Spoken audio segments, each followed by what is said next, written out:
Cue the finger. It's time for the weekend. Roundup, where we recap every single game from the series that were over the weekend. Takeaways, Jack McMullen, Peter Apple. I'm not going to do the intro. You do the intro, but I'm very excited for the weekend roundup. It's the Just Baseball show. Happy Cinco de Mayo to those who celebrate, which my understanding is nobody in Mexico celebrates Cinco de Mayo. It's an Americanized holiday. Is that true? I had no idea. I think so. I think that's true. That's kind of like our last word first. But a belated May the 4th be with you. Star Wars Day is huge in minor league baseball and Major League Baseball. So I got into a couple of conversations about like never really watching Star Wars because I thought it was kind of weird that you're supposed to go four, five, six, and then one, two, three. How does that work? You're not a Star Wars guy? No, are you? What? I'm a huge Star Wars guy. It makes so much sense when I just heard you think that baseball makes a big deal out of May the 4th be with you. Of course it does. What other sports fan base is 80% nerds? Like, think about it. All of us love Star Wars. I'm shocked you don't. Star Wars is one of the great franchises in movie history. I don't watch Star Wars. I'm sorry. Me and Mookie. Did you see Mookie Betts' thing on MLB's Instagram? He was like, I had no idea who these Star Wars characters are. Only one he got was Darth Vader. I was playing along. I think I would get C-3PO and that's it. Wow. You need to binge watch those. Absolutely. I tried. So I tried. And like not to digress from the weekend for too long, but I tried once. It was COVID. I was still in Syracuse. My friend Tim Leonard and I, we sat down. We were like, we should try Star Wars. And we were told that you have to watch movie four if you want to go in chronological order, four, five, six, and then one, two, three. And we watched four. We got like a quarter of the way into five, and Tim pauses the movie and goes, are you liking this? I was like, no. Well, So we okay, stopped. that's so unfair because four and five are the oldest, right? So you don't have the same graphics, the CGI, all that good stuff. So, yeah, I mean, if you are watching four If and if I wanted five, CGI, I'll just ask Grok for something sick. I am telling you though, if you could get through four and five because they are old, six is incredible. People hate on episode one. I love episode one. Episode two is also fantastic. Episode three is one of the greatest movies that has ever been. Seven, eight, nine are pretty good, but I think episode six and episode three are both in my top 25 movies of all time. And now at this Really? point of the show, you can either skip or you do whatever you want. I have another movie question for you. I have another movie Okay. I got to ask you. Are you a Marvel person? Not really. Like I did was Iron Man Marvel. I kind of liked Iron Yes. Man. Okay, so you know how you get on me for pop culture? How do I know all about this, but you don't? Whatever. Thunderbolts. I, Thunderbolts. You hear the name and it's hard to explain to someone who doesn't understand Marvel, but basically it's a collection of not really superheroes. Right? In Marvel, the Avengers, it's all the best superheroes in the entire universe. While Thunderbolts, it's a lot of Black Widow-esque type superheroes. Hawkeye. Do you even know who those are? no, not really. I'm barking up the wrong tree here, folks. But what I will say for all Marvel fans out there, you think Thunderbolts isn't going to be that good? It was phenomenal. Couldn't recommend it more. Go see Thunderbolts. I know. I know. And again, I'm not even talking to you right now. I'm talking to the audience, the Marvel lovers out there. Go see Thunderbolts. I promise you. If you don't like it, bitch at me on Twitter, but I promise you, you're going to like it. Okay, you want to talk about A's Marlins now? Sure. Yeah, let's do that. We already took 3.5 minutes of people's lives. So again, the Just Baseball show, as always, it is presented by. BetMGM, the sportsbook born in Vegas. Remember, folks, use promo code JustBaseball on BetMGM for that first bet offer up to $1,500 back in bonus bets if your first wager loses. But remember, gambling problem, call or text 1-800-GAMBLER. Must be 21 years or older. Terms and conditions apply. Should we stop the podcast again to warn everybody that I am orange right now for whatever reason? Yeah, so for the Spotify crowd, the whole deal is Peter hopped on Zoom and he was like, I'm orange. Why am I orange? And then he does the quick color correction thing where he puts his hand right in front of the camera. And as soon as he takes it away, he looks normal for a minute and then it dissolves right back into him being orange. So we're just going to roll with this, Yeah, okay? I look like a pumpkin right now. Yeah, and Pumpkin Peter, I'm gonna go first. Go ahead. He has 8 series on the back end. I'm gonna get my 7 series out of the way on the front end because Peter has that game two with the doubleheader between the Mets and the Cardinals, and he also has Sunday Night Baseball between the Dodgers and the Braves. But I get us going with the A's and Marlins. 3 game set. It was a really good series. Game one went to the A's. It was so hard for me to not say Oakland one time, but I didn't say Oakland once this weekend, and I would like a round of applause. Thank you. Thank you Clap it for up for clapping. Jack. That actually, did you use no city designation? Or you I didn't just want I to? kept saying the Athletics. Smart. I was I would like have, the A's, the Athletics. knowing me, I would have fucked that up like 17 different I times. I was would I have, was really close a lot, but I didn't mess it up once. proud of you. But game one, 6-1 in favor of the A's. JJ Bleday homered in a multi-hit day. Gunnar Hoglund was the story in this one. Made his big league debut, 6 innings, a one-run ball. He K'd 7, didn't walk anyone. Eric Wagaman, a 3-hit day for the Fish. Game two, the game of the weekend, in my humble opinion. 9-6, the Marlins got the win. Solo shots from Brent Rooker and JJ Bleday in the first and second, respectively, against Max Meyer. But Kyle Stowers with a 2-run shot to tie it in the third. Luis Urias had a 2-run homer. Fish responded to make it 4-4, an RBI double from Javier Sonoja and another RBI knock. A 2-run advantage for the A's took him into the bottom of the ninth inning. There was a sac fly from Kurtz, and then there was another run that came in. Mason Miller pops in the ball game. He hits Matt Mervis with a slider, okay? Then strikes out Connor Norby on 103 elevated. Then dots 103 on the lower outside corner to Dane Myers. And it's like, okay, the Reaper is reaping right now. Sure.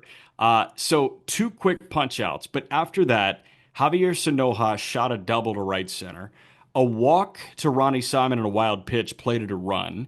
A walk to Xavier Edwards. And first pitch, 101.7 on the way in, 107 on the way out.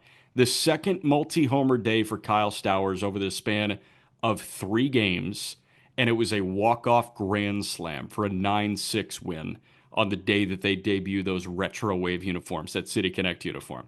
Game three, 3-2 A's. Giovanni Urshela had a 2-run double in the second. Dane Myers responded a 2-run double in the fourth. But then Nick Kurtz had his first extra base hit in the big leagues. It was a triple to left field. It kind of hung into the corner. It was the perfect spot for him.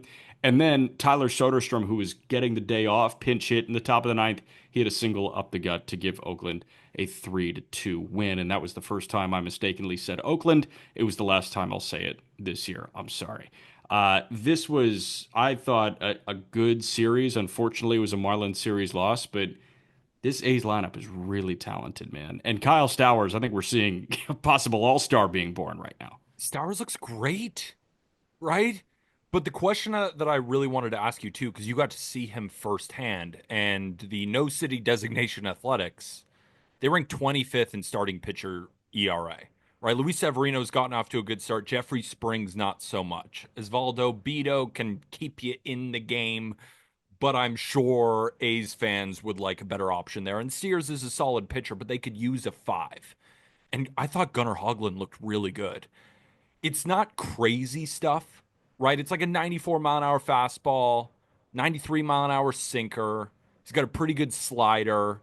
He didn't shock me with stuff, but he shocked me with command, right? In your first start on the road like that, being as pinpoint as he was, I'm Yeah. curious. I know it's only one start, but obviously you also cover the minor league. So I was curious, do you think he has staying power? Like, do you think this is a guy who they call up and say, hey, thank you, and then send him back down? Or do you see Hoglund kind of grabbing the 5th spot in this rotation for the time being? Yeah, I think he's here to stay in the back of that rotation. I think this guy is a big league back of the rotation type arm. And the reason he is because it's 92 to 93. But to your point, he's putting it where he wants. You Wherever. look at the stuff pitch by pitch in a vacuum and you say, nothing really jumps out. Like the changeup has decent numbers against it Yeah. in favor of Hoglund. Like opponents are OPSing under 500 against his changeup going back to the start of the 2024 season. But it's not like he can just change up his way through a lineup and become a 3-star. Yeah. He's a back end starting pitcher, but the way he beats you is by executing and Yeah. by sort of kind of jumping on you a little bit. And this guy was putting pretty much everything where it needed to be put. So, if he's executing like that, he's absolutely a major league starting pitcher, and he fills a void in that rotation. Sevy's been throwing well. Kind of Yeah. bummed I didn't get to see Sevy. Sears was good, man. Like I'm impressed by JP Sears. And Beto is Beto. Like you're gonna ride a roller coaster of Beto if you want to do that. But Hogland, I absolutely think can start every fifth day for the A's. Good to know. And I assume we can either move on to the next series, or you could talk about some of these Marlins bats like Kyle Stowers that have been off to a great start.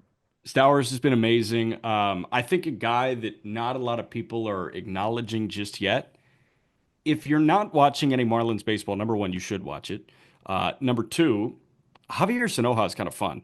He I don't know is. how much Sanoja you're watching right Yeah. now, but this guy is like, he's a ball of energy. He can play a decent outfield. He can play a good second base, and not decent outfield. He can play a good outfield. He can play a good second base. He can slap the ball around the ballpark.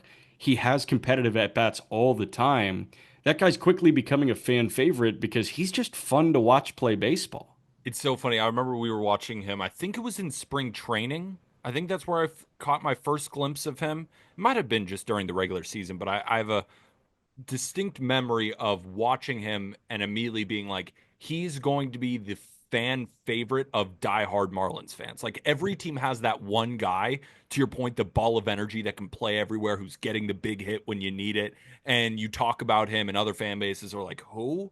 But diehard Marlins fans are getting his jersey, right? He becomes that guy. So I don't know if it was in spring training. I don't know, was it the first game or in that first series that the Marlins had? But yeah, that's just the immediate thought he gave me. And two guys that are showing they are legit good and the national baseball audience should be paying attention to him, Stowers and Dane Myers. Mm. Dane Myers is hitting the crap out of the ball right now. It's been fun to watch. He's a very good defensive center fielder. He's got a cannon for an arm, a former pro pitcher in the Tigers org.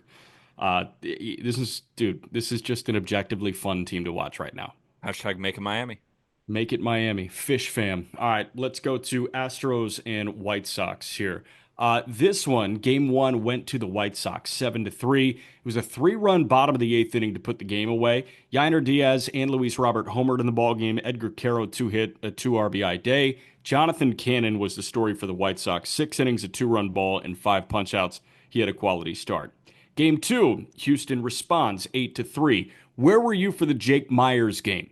4 for 4. Myers was a single shy of the cycle. He doubled, he tripled, he had 2 homers, and he drove in 7. He had a solo shot in the third and a 3-run shot in the sixth. Hunter Brown was okay. It was a quality start, 6 innings, a 3-run ball, but that upped the ERA to 1.67. But again, Myers the story, 4 for 4 with a double, a triple, 2 homers, and he drove in 7 of the 8 Astro runs. Game three, that went to the White Sox. It was completed after 6.5 innings because of rain. Sox got 3 in the fifth, 2 in the sixth. Zach DeZenzo collected his first homer of the year, and Lance McCullers went 3 2/3 scoreless. He walked 3 in his season debut. It's really tough to watch the Astros drop 2 of 3 to the White Sox. Silver linings. Jake Myers' offensive output looks a heck of a lot better after one day. Yeah. And number two, we got to see Lance McCullers pitch a Major League Baseball game again. So I have a lot of small takeaways, and I want to start with Lance McCullers Jr. First start since the 2022 World Series. Arm and I were talking about the perseverance it takes to just continue to fight and fight and fight.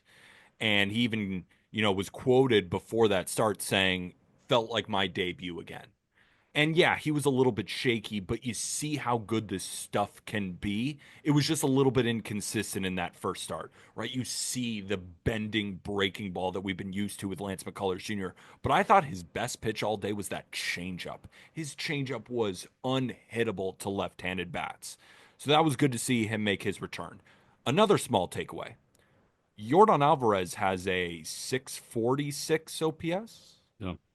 and he was scratch missed 2 of these games with a hand injury. He's expected to be back here soon. And now on talk radio, on podcasts, we're supposed to potentially sound the alarms, right? We're supposed to get into a debate. We're supposed to trash him. How can I? I don't care. I literally don't care that he's off to that bad of a start. He has earned some leeway here. And you look at the underlying metrics, he's still hitting the ball hard. He's going to come back from this injury. And during the summer, he is going to light up scoreboards, and not just with his numbers, but the balls going off the scoreboard at all these stadiums when he's launching home runs. You know That's what it's going to going to be be like? consistently happening. Do you remember playing the bigs on Wii and the Huh. power up would just smash the scoreboard when you hit Yeah. a homer to left center? That's exactly what Jordan's going to do. It's exactly what Jordan's going to do. So I wanted to bring up, yes, he is off to a slow start. Yes, he has missed a couple of games with a hand injury, and my concern level is 0 out of 10. Still Jordan Alvarez. Yeah. My next small takeaway: Luis Robert is leading Major League Baseball in stolen bases with 15, and he's like not good, but a team's going to want to trade for him. Did you hear our comp? Yes. He's somewhere between Jose Siri and Byron Buxton. He's just somewhere in there. Where he is, I don't know. It just kind of slides on any given day. Yeah, and it's so funny. Like he's hitting 195 this year. But he's got 5 homers and 15 steals, and he's And he playing doesn't like, walk. That's the thing, yeah. 195, and it's worse than that because he doesn't get on base. Well, I mean, he's got a 313 OBP this year. That's not normal though. Like he hit Not 224 normal. with a 278 on base percentage last year. So yeah, that difference between average and on base percentage, I don't know. Like he looks, it's so funny. Because I watched this entire series because I took White Sox money line in Game 3, but I just had it on because I felt like it was going to be a letdown series for Houston. And I was watching Luis Robert and like sometimes he puts up a good AB, and then the other times it's the worst AB you've ever seen, and he does that in one game. Like the Yeah. first AB will be awesome. He'll face the same pitcher again, look like he's swinging blindfolded, but then he'll get on base and steal 2 bags, and you're like, wait, I have no idea what to do with him. I know you guys just had this, so I don't need to rehash this conversation again, but I am aligned with you guys in saying I have no idea who the hell he is. Yeah. The other one, and this is deep cut. Why are you talking about this on an MLB podcast? You have 30 teams to talk about. If you haven't watched Logan Van Wy pitch out of the Astros bullpen, it's a really weird look. I saw him a lot in spring training, and I was trying to figure out why he was good. It's such an unorthodox release with his Yeah. fastball. The timing's weird, the slot's weird. Everything about it is just bizarre. And they're absolutely spawning their next good setup guy in Logan Mm. Van Wy. So when Van Wy is throwing big leverage innings for the Astros in September, refer to this podcast on Monday, May 5th. Happy Cinco de Mayo again, everybody. Yeah. Refer to this podcast and say, wait, check was on that guy, Logan Van Wy. We need to nail that pick because remember, I think it I was, nailed Orion Kirkring on the call up when he was in low A, and I'm forever going to ride that high. yeah, I still need to call one because I said Mason Montgomery was going to be a top 10 reliever in baseball this year, and he just has not been at all. He's got an ERA at 5. So I need to latch onto a reliever. So if that works, by the time people are remembering that, they might associate it with me. So I'll take credit. But if he doesn't do well, yeah, it's going to be your fault. Cool. Yeah, I can totally get Cool. behind I that. That need it. works. I need Yeah, I understand. it. All right. Let's jump to San Diego and Pittsburgh. Game one, 9-4. The Padres as part of a sweep. San Diego got three in the eighth, one in the ninth to put it away. Luis Ariz had 3 hits and a 3 RBI day. Gavin Sheets, 3 hits, including a homer and a 2 RBI day. Dylan Cease only went 4 innings on over 90 pitches. San Diego had to use 7 arms. Game two, easier for the Padres, but tighter at the same time. 2-1 San Diego. Pittsburgh's only run came in the second on an RBI single from O'Neill Cruz. Manny Machado had a solo homer in the seventh, and a wild pitch from David Bednar in the dirt allowed Tatis to sneak in under a tag from Joey Bart to score the go-ahead run in the top of the ninth. That was one of those Tatis runs. Like you hear, oh, Bednar wild pitch, Tatis scores. You don't think it's exciting? Go watch this replay. Like, there's really nobody in Major League Baseball that's scoring on that pitch that just hardly kicked away from Bart, except Fernando Tatis Jr. And he is playing like MVP Tatis. He's Yeah. playing like a true MVP candidate. Yeah. Um, Randy Vasquez went 5 innings, a 1-run ball. Bailey Falter, 7 innings, 2 hits, 1 run. He was great, but again, another quality start for the Pirates that was squandered by a lack of offense. Game three, Pirates shut out. 4-0 Padres. RBI single from Xander Bogaerts in the first. Elias Diaz had a homer and a 2-run double from Bogaerts in the second, and that was all the scoring for San Diego. Stephen Kolek, 5 1/3 innings scoreless. The Pirates, after scoring 1 run and 5 runs in the series, 1 run over their final 2 games in the series, Pirates now have the third worst team OPS in baseball, only ahead of the 2 worst teams in baseball, the Chicago White Sox and the Colorado Rockies. This is the embarrassment of the season, unfortunately. The Pirates' offense is so hard to watch Bailey Falter gave him 7 innings of two-hit ball, and they lose that game 1-0. Falter is legit fine as a back end starter. Heaney, I know he's taken some lumps this year. Heaney can pitch. Yeah. Skeens is Skeens. They're getting Jones back. Bubba's the best arm in minor league baseball right now. And Keller's Keller.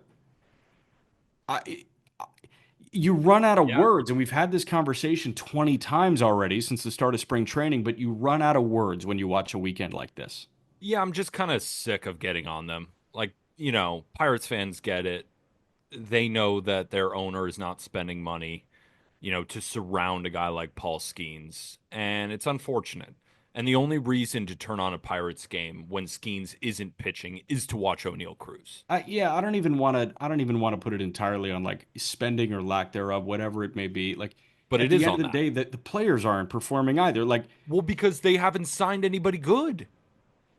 Like, what are they supposed to do when your free agent signing on offense is Tommy Pham? When in a deadline, when you might be into it, you trade for Isaiah Kiner-Falefa and Brian De La Cruz, who's now on the Yankees. Like, what do you mean? So yes, it's on the players to perform, but the players they have are not any good because they don't sign anybody so, good. like I will say, like it's on Jared Triolo to not have a 423 OPS in But 22 games. You know but what I we mean? Like know it's who on Jared Pham to not have a 480 OPS in 29 games. It's on Ke'Bryan Hayes to not have a 620 in 33 games. It's on Brian Reynolds to not have a 650 OPS in 34 games. Like there are a lot of guys that you can point to, and listen, like totally, it'd be cool if they signed a star. It would be cool. It'd be cool if they signed an above average regular. Yeah. But like Brian Reynolds was an all-star last year and he has a 650 OPS. Yeah. Brian Hayes, we've been waiting for a while. He signed an $80 million contract and he's got a 620 OPS. I mean, Brian Hayes may never hit. Like he just may never hit. It's unfortunate. Triolo, who knows? Tommy Pham is kind of at the end of his road here, but that's the guys they bring in. Yes, Brian Reynolds is a problem. He has to be better offensively. He'll probably heat up during the summer months, and he'll probably finish with an OPS in the low to mid 700s, and that's just kind of who he is at this point. Maybe he'll be better than that, but again, I do want to highlight O'Neal Cruz. 8 homers, 14 steals. He's He's got been an awesome. 882 OPS. Like the 26-year-old is hitting the ball as hard as humanly possible. I think he sprayed a 118 this weekend. Yeah. He is box office. And again, it makes me mad, but the stages of grief that we talk about sometimes Yeah. with me because I'm an emotional wreck at times. I'm past anger with the Yeah. Pirates now. What did we walk through with that? I think that was Cole getting hurt. That was Yeah, Cole blowing out, needing Tommy John surgery. We literally lined out where Peter fell on the stages of grief. we had a full therapy session. But at this point, like, I'm not. Why am I spending energy being mad at the Pirates? What I'm going to do is I'm going to enjoy O'Neal Cruz. I'm going to enjoy Paul Skeens when he pitches. I'm going to be awaiting the return of Jared Jones, and I am very excited for when they call up Bubba Chandler. And in the meantime, I'm going to go listen to the Bucko Banner Boys, great Pirates podcast They're on the Just awesome. Baseball Network, and watch them hype up the team and interview guys like Connor Griffin. Like that's all we can do right now with the Pittsburgh Pirates. Yeah. And I'm sure Padres fans are like, why are we talking about the Pirates? We just swept them. Because frankly, like Congratulations. the Yeah, Padres did what they were supposed to do. exactly. Like, Yeah, good for you, Padres, that you did exactly what you were supposed to do. Let's move on. Like, yeah, if you want to be treated like one of the best teams in baseball, the story here is the negative about the other team. It's not you. I agree. Because it's not like you just destroyed them and you guys looked amazing. You won a couple close games against a team that can't hit. And Tatis had a sick slide, and like I gave him Sick. credit for that. He's amazing. He's Yeah, he's incredible. incredible. And yeah, the Padres are fantastic. The bullpen is out of this world. Jason Adam, talk about a holds dominator. Yeah, My holds guy right so good at holding, now. so So good. good at holding. Kittredge walked so Jason Adam could fly. Exactly. Amazing holder. All right. Let's go to this next series here. It's Arizona in Philly. And this one went to Philly, but Arizona did salvage in game three. Game one, 3-2, the Phillies with the win. Arizona out hit Philly 10-6. Kyle Schwarber and Max Kepler both hit solo homers in the seventh inning. Merrill Kelly, 5 innings, a one-run ball. Jesus Luzardo scattered actually 9 hits across 5 1/3 innings. He allowed just 2 earned runs. The the subset of this game, the I don't know, factor in this game that jumped out to me. So we're on episode 873, I think. I think that's the first time where I saw that you didn't have the word to describe what you meant. It's all right.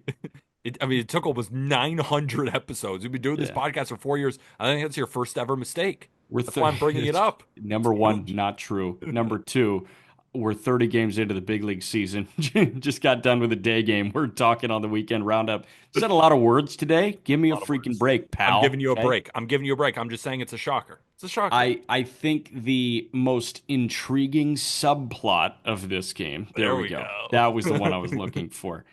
Tanner Banks, Jordan Romano, Jose Alvarado, three perfect in the back third of the game for Philly. They're starting to figure out the bullpen thing. And Romano, like, it's not far off from the Alec Bohm thing where he blew up. He was getting booed off the mound. Romano had a very candid media session. And now he's like kind of sort of starting to get right. And if he does get right, I think Philly may fall in love with him. Yeah, I mean, I see what you mean. I just don't like this Phillies bullpen at all. Everybody scares me. Jose Alvarado is off to a good start, but I've seen Jose Alvarado, over the years. He has been a good reliever, but sometimes it can get real dicey. I like Strom. I like Orion Kerkering. Romano, I'm not in on yet. I have to see way more, right? I Way can't more. just I can't just see an inning, right? I think maybe the I stats think haven't. Alvarado's fuzzballs, knowing he has 6 shots of espresso every morning, just Yeah. makes me in. Yeah, my main point is the Phillies are a very good team. They will add a bullpen arm at the deadline, but right now they can be beat late, even though Yeah, there are good arms back there. If yeah, that makes sense. Like sure, there's something about it. And again, I'm holding their bullpen to a higher standard. It's the sure. Philadelphia Phillies. They're one of the They're best trying to teams win a in World baseball, Series. right? They're trying to win the World Series. So, yes, is it a good bullpen? Sure. Is it a bullpen that come October if we got two dueling aces, which the Phillies are going to have an ace almost every single day go on the mound, and it's tied, I have faith in a lot more contenders' bullpens than over the current construction of this bullpen right now. And But I and agree. I It's think good to that's a see guys yeah. having better outings. And I Agreed. think that's a fair shout. I Yeah. totally do. Game two, 7-2 Philly. They got three in the second, three in the third off Brandon Pfaadt, including a two-run home run from Kepler in the second and a three-run from JT in the third. Brandon Pfaadt, 4 and 2/3 innings, 9 hits, 6 runs. Nola on the other side turned in one of those Nola starts that has you buy in and say this is a $200 million pitcher. 6 innings, no runs. He K'd eight. Game three, it was wonky. 11-9 Arizona in 10. It went to the 10th, tied at 8. Arizona had a 3-run third, a 4-run fourth. Philly's crooked number was a 3-run sixth, but Philly got two in the ninth to tie it, which included a Kyle Schwarber homer off Shelby Miller. 3-run 10th inning for Arizona was a single, a sac fly, and a walk. Harper, Schwarber, and Weston Wilson all homered for Philly. Wilson's was a 3-run homer. Geraldo Perdomo, a 4-hit day, including a pair of doubles. Perdomo and Corbin Carroll both had three RBIs. Ranger Suarez got roughed up big time. 3 and 2/3 innings, 7 hits, and 7 runs. But Arizona did get the win. Philly took the series 2 games to 1. This was a fun little heavyweight bout that we had this weekend. And you're going to have those games that kind of under deliver in these, alpha versus alpha series. And that was Saturday. Friday and Sunday were legit games. 100%. But my main takeaway from, this series, and it's really kind of my main takeaway from the Diamondbacks all season is I don't trust any of their arms. Any of them. Name them. I don't trust them right now. And yes, it stinks that AJ Puck is on the IL. It does stink that Justin Martinez is on the IL. And I know Shelby Miller had a 0 ERA up until that last game against Philly, where he gave up the lead. They tied it. Ultimately, Arizona won, which was good. But I mean, Gallen's got a 4.93. Kelly's got a 4.06. Fought. I don't even know if the stats have It's a adjusted yet. 3-9. I think Three nine. as it stands right now is like a 3-9. Eduardo Rodriguez ERA over 6. Corbin Burns hasn't been that good. The strikeout rate continues to decline. He's still a good pitcher, but I'm just saying I went into the season for the Diamondbacks thinking this offense is going to hit, but the reason they are one of the four best teams in baseball going into the season is the pitching is so good. They can go six deep in the rotation. The bullpen is better than it's been, even dating back to when they went to the World Series. I thought it was deeper. A lot of those same arms are still here. And I thought, okay, the Diamondbacks can really compete with the Dodgers for winning this division. But the reason they're in fourth place is this pitching staff is inconsistent and hurt. The bullpen, the depth is gone now that Martinez and Puck are hurt. And the rotation, it's just like Gallen dominates every team in New York. He destroyed my Yankees. He destroyed the Mets, and everywhere else he gets killed. Kelly's been okay. It's just, I don't trust any of them right now. Any of them, which is not a good sign. And again, expectations. Yeah. Do I trust Zach Gallen more than Mitch Keller? Yes. Yeah. But we're not talking about Mitch Keller. We're talking about a team trying to go win the World Series. I'm Right. just saying it's a really rough patch for this pitching staff, but again, that speaks to the offense that they can still hang with the Phillies at the bank and win a couple of games, you know? For sure. For sure. All right. Next series. Next series. This one was in San Francisco. It was the Rockies and the Giants. It was a four-game set. Game one on Thursday went to Colorado. 4-3. The Rockies got the win. Justin Verlander, 6 1/3 innings, a two-run ball. Homers from Elliot Ramos and Ryan McMahon in this one. It was a two-run eighth inning for Colorado on hits from Jordan Beck and Hunter Goodman. Zach Agnos, respect the name, learn the name. His second save in the big leagues, yet to allow an earned run in his major league career. Granted, it's only a week old. Game two, 4-0 San Francisco. Robbie Ray was the story here. 7 innings, a two-hit shutout ball. He K'd 8. Hayden Birdsong behind him. Two scoreless innings out of the pen. He allowed just one hit and a homer from Matt Chapman. Game three on Saturday, 6-3 San Francisco. Matt Chapman homered for the second day in a row. Luis Matos homered. And how about the giant bullpen that I told you to respect? Four scoreless innings, just two hits from Randy Rodriguez, Camilo Doval, Eric Miller, and Ryan Walker. It was awesome. And then game four, San Francisco secured the series W, 9-3, 23 combined hits in this one. Multi-hit days on Colorado's side from McMahon, Goodman, and Moniak. Three-hit day from Adames. He needed it. Clip up to 230. Also had a multi-homer day. Adames had three driven in. He hit the two homers in this one. And in terms of starting pitchers, Logan Webb did Logan Webb things. 7 innings, a one-run ball. He K'd 6, and the ERA on the year sits at 2.61. I love Logan Webb. He's one of the best pitchers in Major League Baseball. And the strikeout stuff has been there for him this year. He's got one of the lowest fielding independent pitching FIP in all of baseball, just getting ground balls. He's the man. The problem is, I don't have very many takeaways on this series because that Logan Webb game was the only game I watched. I'm not going to lie to the people. I sat there all weekend, watched baseball all weekend, and I had a choice. Sometimes I could throw the Giants versus the Rockies game, and I don't really want to. You know why? Because the Rockies are the most unwatchable product in sports. Disagree. Zach Agnos throws the ninth inning sometimes. I know, you're right. So maybe I got to turn on the ninth inning to watch this rookie in his first week. But I like I like it naming is, just random relievers that nobody gives a crap about. they piss me off watching them. It upsets me. And I would rather watch every other team in Major League Baseball by a mile. They can't pitch. Their bullpen outside of Agnos is horrific. Come Nobody on, on the man. You're team not a can really Chivilli hit. guy? You're not an Angel Chivilli guy? No. No, I'm not. You're not a Halverson guy? No, I'm not. You I guys can can keep be. going. You're If not you a guys Tyler like, Kinley guy? yeah, I if you love guys the like these Rockies. relievers who have 2 weeks of decent stuff, sure. But what I I'm love the saying is, Rockies. okay, you You know hate what? them, I What are love your them. takeaways? You go with takeaways. I didn't have any. Rockies showed a lot of grit. I thought Hunter Goodman had some big hits. It even pisses me off to joke about them. That's how much I hate watching the Rockies right now. You're just a hater, man. I am. Rocktober's not on right now, but we'll get there at some point soon. I don't Um, know if they'd make Omaha. it's so mean. I know. But So mean. You're talking like Agnos isn't in that bullpen. I am talking like Agnos isn't in that bullpen. So if Agnos wasn't in the bullpen, I think LSU could beat them. Interesting. Even though they Okay. just dropped the series to Texas A&M. Is LSU good this year? I was going to Yeah. ask because They're it's like, ranked do they number still 2. have Tommy White? No, he's an A. No, they still have is Skeens still a starter for them? Skeens and Cruz, yeah. Yeah. Thatcher Hurd, is he still there? No, Thatcher Hurd's a Yankee. Who else? Ty Floyd, Red, Grant Taylor, White Sox. We can keep going. Yeah. All right. I've got a couple more series on my docket, and then we shifted over to Peter.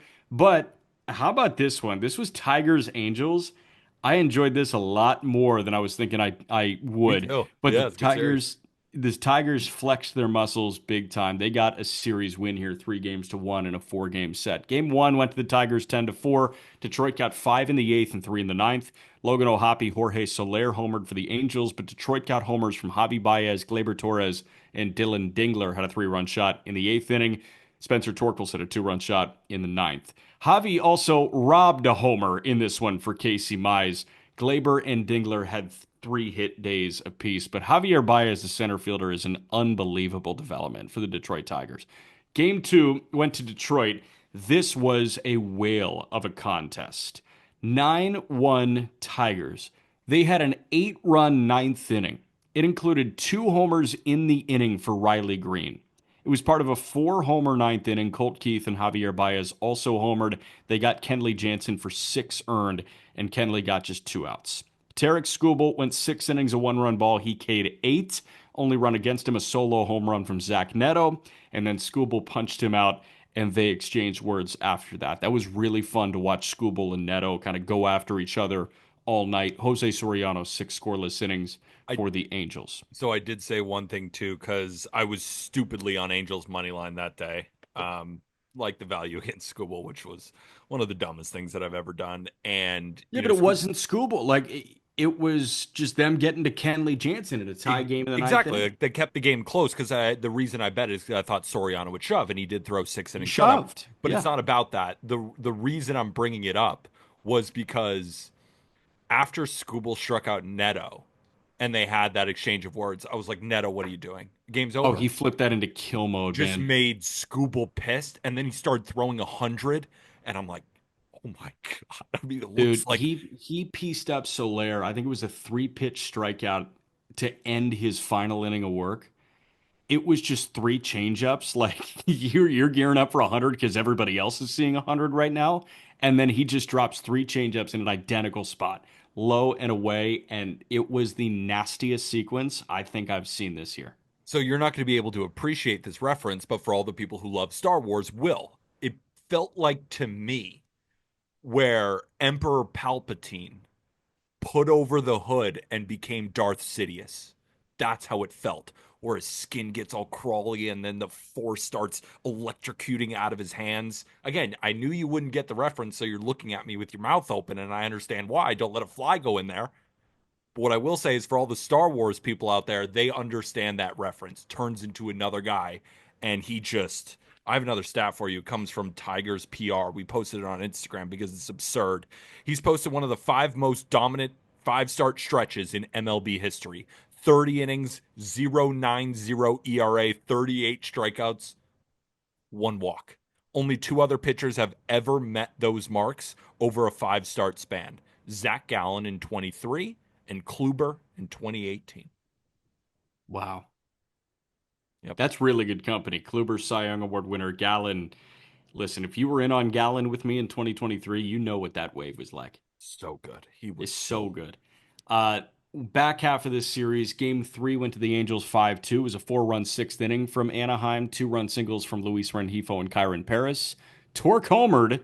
Kyle Hendricks was the story. Kyle Hendricks threw into the eighth inning, 7 2/3 innings of 1-run ball. And then game four, Detroit took care of business. 13-1, the final score. 3 runs for Detroit in the second, the sixth, and the seventh. They got 2 runs in the third and the ninth. They got homers from Colt Keith, Kerry Carpenter, and Trey Sweeney. Keith was a 2-run shot. Carpenter and Sweeney 3-run homers apiece. Reese Olson, awesome. 5 2/3 innings scoreless. Jack Kohanowitz was an interesting one. 5 innings, 5 runs, 1 strikeout. On the year, Kohanowitz's ERA is at 5.79. He's 1-5. And in his career, 102 and 2/3 innings, dating back to his debut last year. How many punchouts in 102 and 2/3 innings for Jack Ohanowitz? like 12. Yeah, kind of. Give me a real guess. In 102 and 2/3. His K per nine is like 4. I'm going to guess 40. 45. Yeah, Yeah. 45 strikeouts in 102 and 2/3 innings. Yeah. I mean, he's just. My fever dream on the Angels is over. I thought they were good for like the first month. And then I'm watching them again against a good team, and I'm thinking to myself, all right, I mean, Kyron Paris is not the same guy. Trout's hurt again. He's got a knee thing that he's dealing with. Yeah, it's just, I believed in the Angels for a little bit and It's sad. felt like some closure this weekend going up against a good team. I mean, they were at home, but the Tigers absolutely took care of business. They dropped one in a weird game, but another takeaway that I have, or you have the fourth game to go over, or we're done with the No, I series? already did it. Okay, cool. Dingler. Thanks for listening. I like Dylan Dingler. Yeah. He's a good Welcome to the player. club, I pal. know you guys were always talking about him in the minor leagues, but I hadn't really seen him. And now watching him this season, I'm like, okay, so I know you could pick it behind home plate. You can frame with the best of them. You got to rock it. And when you're hitting the ball as hard as he is at 26 years old, Tigers haven't really had a catcher that can build around since I don't know when. I think this is your guy. I think this is your starting catcher for the foreseeable future, unless things change. He strikes out a lot and he doesn't walk, but if he's hitting the ball as hard as he is while playing this type of defense, that's a good catcher. I like him. It's cool. I know how important Jake Rogers is to that clubhouse. Yeah. So you keep Rogers around, but they're going to run into a situation at some point soon because Tyrone Lorenzo is coming up. Like Mm. So he's is he making his their way through. guy over Dingler? But I like Dingler. I don't know. I think that a lot of teams are looking at tandems of young catchers and saying, how can we use both of them? Yeah. And, like I've talked about this with Milwaukee. Jefferson Carroll is going to be up at some point. How does he mix in with William Contreras? Basayo is going to be up. How does he mix in with Adley Rutschman? On a lower scale, but still an exciting scale, Kansas City is going to have to deal with it at some point. You got Salvi right now, but Blake Mitchell and Carter Jensen are making their way through right now. Teal and Caro with the White Sox. Teal and Carroll with the White Sox. How about Augustin Ramirez and Joe Mack with the Marlins? Like you can look at a bunch of other situations too and say, how is this really going to work? And it's just exciting stuff, man. And like if the Dodgers do hold on to Dalton Rushing, how does that work with Will Smith and Rushing? So the more talented catchers there are, the more fun baseball is. Like this is really enjoyable here Yeah. seeing these types of questions arise. Well, Jake Rogers is good. Dingler might be better, and Tyrone might be best. But let's Wow. figure it out. Let's see if we Yeah. can get all three of them an audition over the next year and a half. Good problem to have. It's a great problem to have, especially Yeah. at the catching position, and every team wants that. Yep. So, all right, last series from me: Washington and Cincinnati. This was at Great American Ballpark. Game one went to the Reds, 6-1. Cincinnati got 5 of their 6 in the front third of the ball game. It doesn't matter. The story was Hunter Green. Ace talk, 6 innings, 2 hits, 1 run on a solo homer for Josh Bell. He walked 2, and Hunter Green K'd 12 because he's like that. Mm. Game two, 11-6. Washington got the win. They took the middle game. 8 of the 11 runs for Washington came from the 6th inning onward. Nick Lodolo got pillaged late. 5 1/3, 10 hits, 6 earned runs. In this game, there were 27 combined hits. James Wood had a 4 hit day with a double. 3 hit days for Ahmed Rosario, Nathaniel Lowe, and then on Cincinnati's side, Santiago Espinal. Game three, Nats take the series 4-1. Washington had 3 runs in the 7th inning. It included a solo home run from Luis Garcia. Mackenzie Gore, 5 innings, a 1 run ball. That came on a Tyler Stevenson home run. He struck out 9. Nick Martinez, 6 innings, a 1 run ball on Cincinnati's side. The Nationals got to Graham Ashcraft, who started the year so well, but has since struggled a little bit.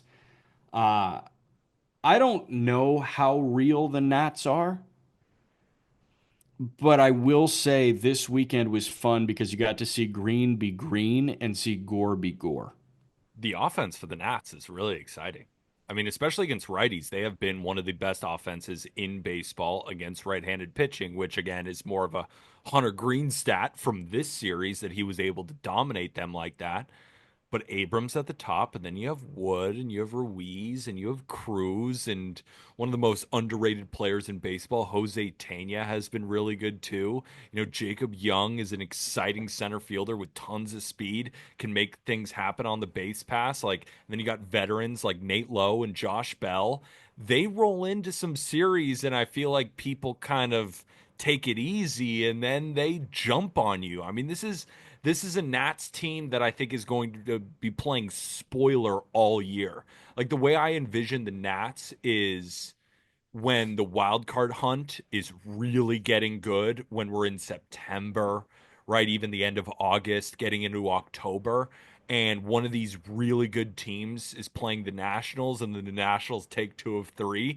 They're like one of those teams. I think they're probably going to hover a couple of games under 500, but they're one of those teams that's not afraid of anybody. It can beat you any given day. The issue with the Nationals is that the bullpen is horrible.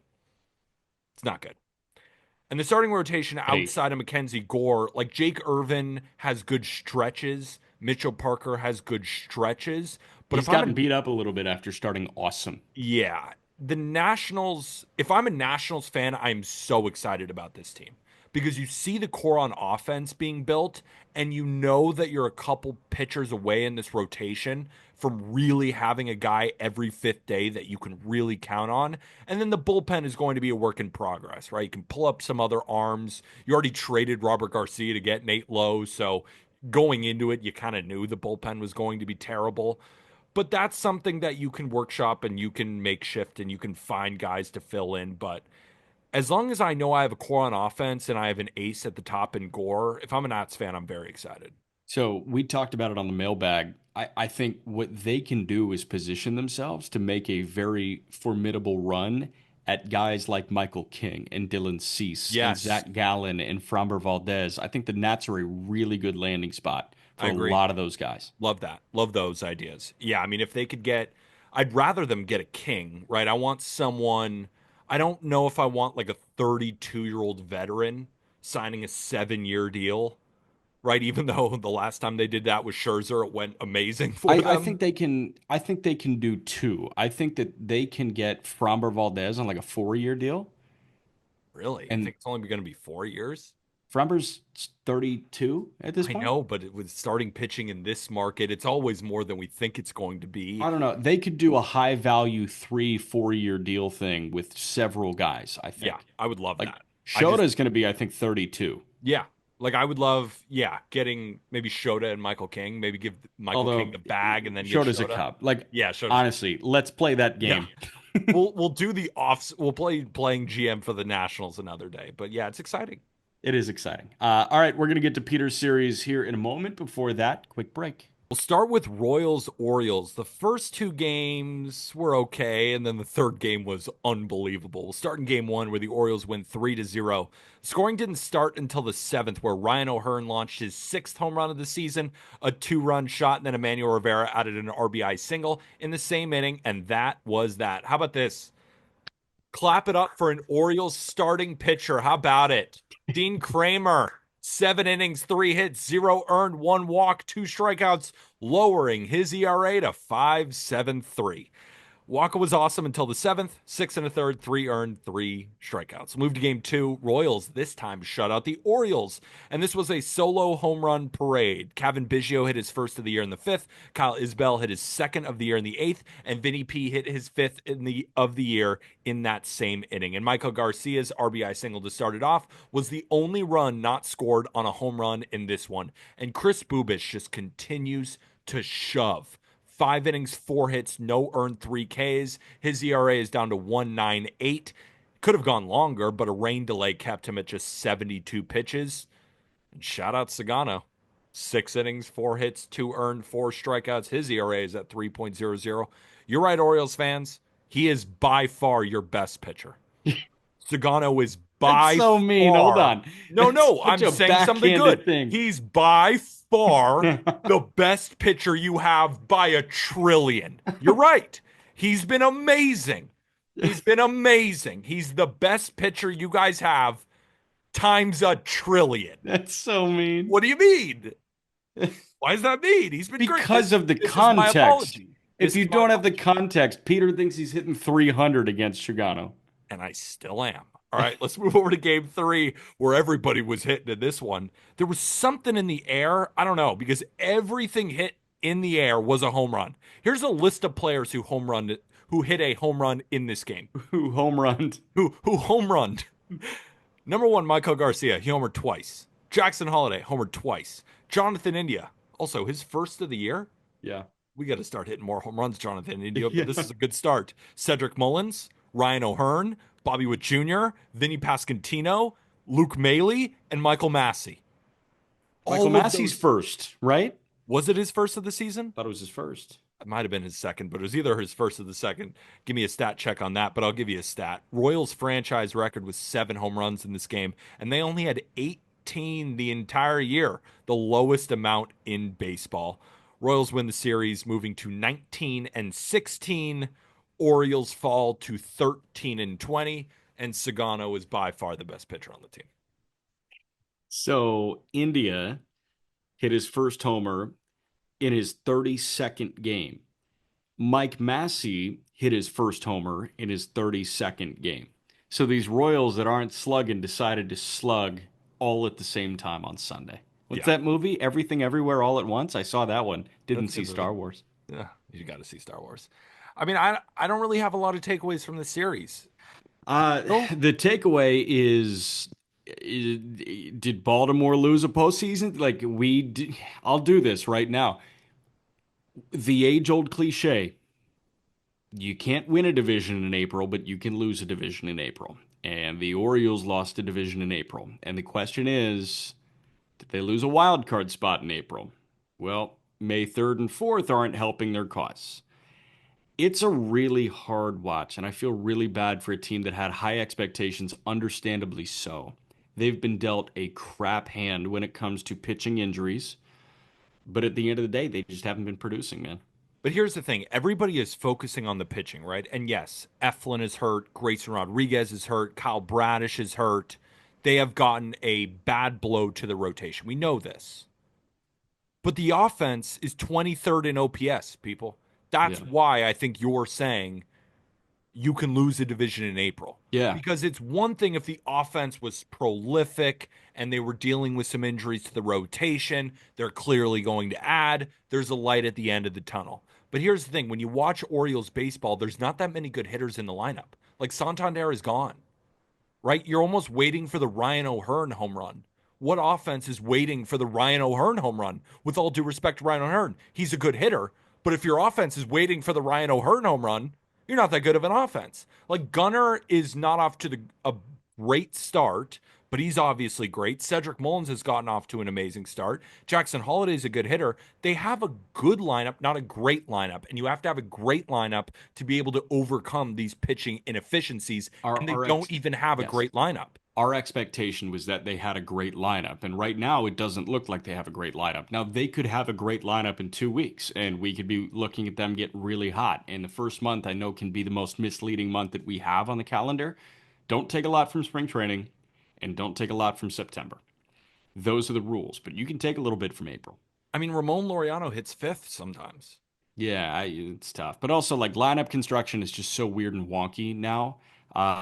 You know, I've heard some lineups almost like work in pulses where the three hitter's going to have some juice and the six hitter's going to have some juice because you're kind of hunting that 3-run homer. Like there are a lot of different ways to skin the cat when it comes to lineup construction. So Laureano hitting fifth, I know it doesn't sound great, but it doesn't matter much to me. But at the same time, scroll Orioles Twitter for about 2 minutes. You'll see Brandon Hyde's name brought up and fired in the same tweet Yeah. every single time you scroll. So if we're talking about lineup construction, Orioles fans do not like the lineups that he is putting out there. They don't like the pinch hitters. They don't like how he's operating the bullpen.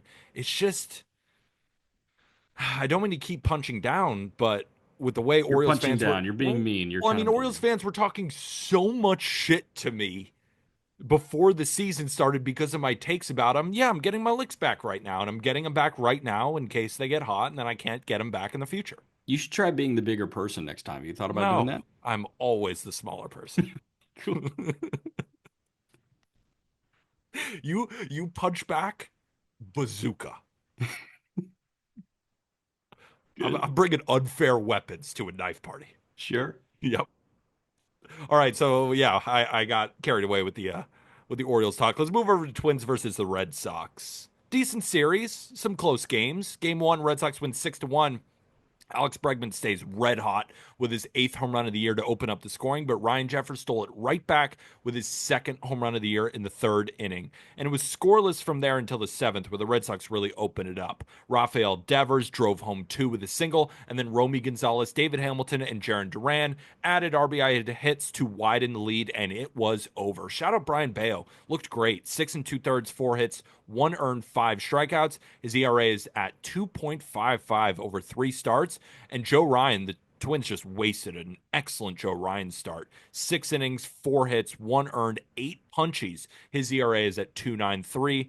Obviously, the bullpen did him zero favors. But game two, they get their licks back. Twins win 4-3. Devers and Ty France both drove in runs for their respective teams, and we have a tie game going into the sixth. Twins open it up in the sixth with a Cody Clemens home run, his first of the season, driving in 2, and Trevor Larnach added a much-needed insurance run because the Red Sox put on the pressure in the seventh, started by an RBI triple from Jaron Duran and an RBI single from Devers, but it wasn't enough. Now, Bailey Ober was solid. He did scatter 7 hits, only allowed 1 earned over 6 innings. His ERA is at 3.72. Rookie Hunter Dobbins really struggled in this one.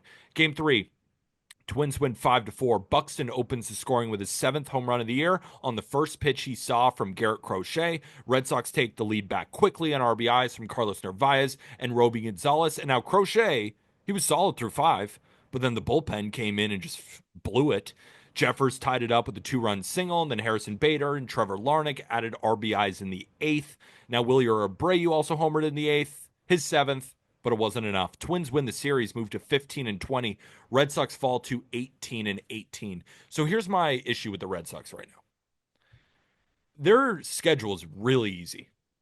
They're facing a lot of teams under 500, right? Right now, I'm going to go to the standings because I just want to check my work here. So the Boston Red Sox have played 6 games against teams over 500 so far. 6. They're 3-3, which means they are 15-15 against teams under 500. And you think to yourself, that's horrible, right? This Red Sox team should probably be worse than 18-18. But then you're like, well, they do have a plus 17 run differential, and they have 9 one-run losses. 9. So I don't know. I don't know. When I watch them, I'm like, all right, I like it, but it's not what I thought, but it's still pretty good. But sometimes you guys look horrible, but sometimes you look great. They're kind of like Luis Robert, sort of, where the Red Sox kind of have 15 steals. They're leading the league in something, but they're also hitting 195. I don't know. What's your read on them? I don't want to have a read on them until Roman comes up. Is that fair? That's the most prospect thing I've ever. That's the most call up thing But I've he's ever. the top prospect in baseball, and who No, I knows know, what's going but to happen? not Like, judging a team until a prospect comes up. I think it's different. If I was like, I'm not going to judge the White Sox until they have Teal and Carroll going, like that's just different. I'm talking about the number one prospect in all of baseball, who's knocking on the door, who's clearly too good for minor league baseball. Let me just give you Roman Anthony's numbers at this point in Worcester this year. Roman is yawning, and through 28 games, has given us a 921 OPS with 5 homers, and he's walking nearly as much as he's punched out. Yeah, he's ready. I, it's next level with Roman. So I can't judge them until I see the best version of their lineup without Casas, and that just sucks. Like No, absolutely sucks. Yoshida's working his way back, but Casas just had knee surgery for that ruptured patellar tendon. Their lineup at some point is going to be Duran in left. Uh, it's going to be Rafaela in center, Willier in right. I think it should be Duran in left, Roman in center, Willier in right. I agree. I think it will be Devers at first, Campbell at second, Story at short, Bregman at third. Yeah, And then the DH spot you kind of use as a revolving door. If you want one of those outfielders to get a night off his feet, like, hey, yeah, Roman could just be the DH and Rafaela could play center. sure. I just want to see what this lineup looks like with Roman in it. Yeah, And then I'm ready to make a case for or against them.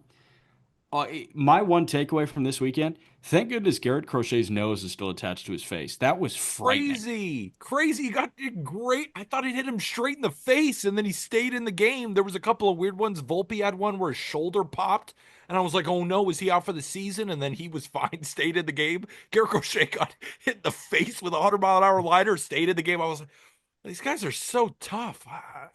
I would have cried there right on the field. I would have just Yeah, started I would have bawling, cried for the crying. sheer like, and I know it just kind of grazed the edge of his nose, but I would have cried I would have if I cried. was like, no, that was way too close. I'm I done. would I would have just sat crisscross applesauce on the mound and just cried out of terror. Yeah, no, it's so funny. I was because when that happened, I went and showed my girlfriend. I was like, yeah, this is like one of the underratedly scary parts about pitching. And I showed her a montage of a 112-mile-an-hour line out straight back to the pitcher. Yamamoto had one this weekend where it almost hit him in the face too. It's like that's a scary part of pitching. It's It's like a you're throwing scary hard part. and guys are hitting the ball harder right at you. It'd be funny to see them wear those like huge hats. Oh, the one Kike was wearing. Yeah. Yeah, But no, yeah, glad Crochet is okay. That definitely, as soon as that happened, I'm sure everyone in Boston's heart dropped for a millisecond. yeah, I don't got anything else. Do you have anything else on the series? I mean, the I'm good. Twins won the series. I'm good. I'm all right on Twins takeaways right now. I mean, they're not a bad team. They're really not. Like Joe Ryan and Pablo Lopez, they still got a pretty good bullpen. They Joe got a couple Ryan threw guys a who can swing nasty it. sweeper. That sweeper made no sense that he threw Yeah, the pitching ninja clipped out. I'm telling you, the Central is still open. The Tigers are the best team, absolutely, but the Guardians are still 20-14. The Royals are 19-16. The Twins are not going to go away. It's a good division. It's a good division. You didn't mention the Sox. And the Sox are, and the Chicago Bulls are probably going to win the pennant. Yeah, yeah. Yeah. Crazy City Connects. What do you think about those as a Chicago guy? I think the Marlins nailed their City Connects. What do you think about the Chicago I City? thought the Marlins crushed their City Connects. They were All right. great. All right, we get it. Let's go to Rays versus Yankees. Game one, Yankees win 3-0. A Paul Goldschmidt 3-run home run. That was all the scoring, his third of the year, because Max Fried is a demon. I love watching him pitch so much. He's becoming my favorite pitcher. 7 innings, 1 hit, 0 earned, 2 walks, 6 strikeouts. Yankees improved to 7-0 in his starts. Ryan Pepiot was kind of mediocre. 4 1/3, 5 hits, 2 earned, only 1 strikeout. But then in game two, Rays win 3-2. Aaron Judge hit his 11th home run of the year to start the scoring and cue the insane stat tweets. I put one out. I think everybody on the internet put out an insane Aaron Judge stat. But that lead was short lived as Taylor Walls tied it up in the second with a sac fly, and Austin Wells went yard for the sixth time this season in the fifth to take the lead. But it didn't last long for the Rays to hit back. Curtis Mead drove in the tying run in the eighth, and then with runners on first and third, Jose Caballero dinked one up the middle. Volpe bobbled it, allowing the eventual winning run to score. Now, Clark Schmidt was scratched, but he's supposed to pitch Tuesday, according to Aaron Boone, after a clean MRI. That is a good sign for Yankee fans. Ryan Yarbrough stepped in. Also, shout out Ryan Yarbrough, right? He threw 4 innings, 1 run ball, but he's going to be a 10-year big leaguer throwing 84 to 87. Don't let anybody tell you can't do anything. Yeah.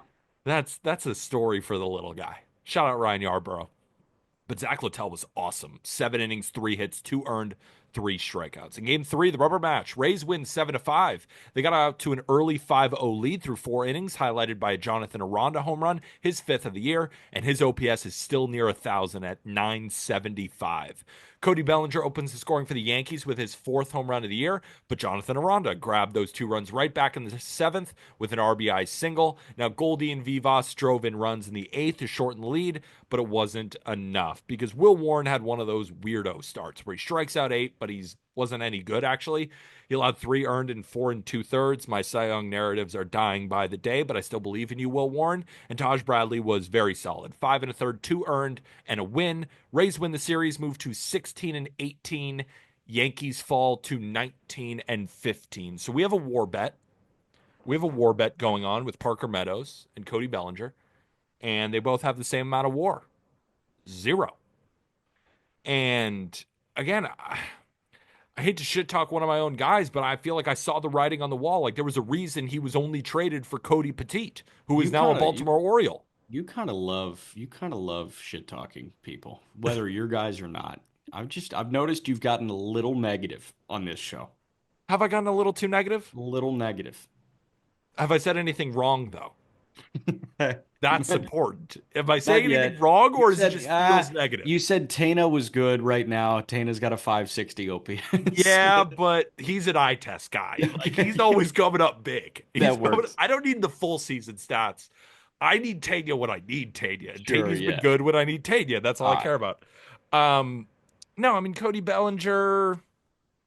I don't know why Dominguez keeps sitting the bench against righties when, for whatever reason, we got to put Cody Bellinger in the three hole. But my takeaway shouldn't be that Cody Bellinger just isn't very good. I guess I'm disappointed that I'm right. Like I didn't want to be right about that one. Disappointed that I'm right. I'm But at what disappointed that I'm right. cost? You're like Oppenheimer. Did you At see what that one? cost? Yeah, I did see that one. Great movie. But at what Um, cost? so my takeaway from this series is that the Rays can hit.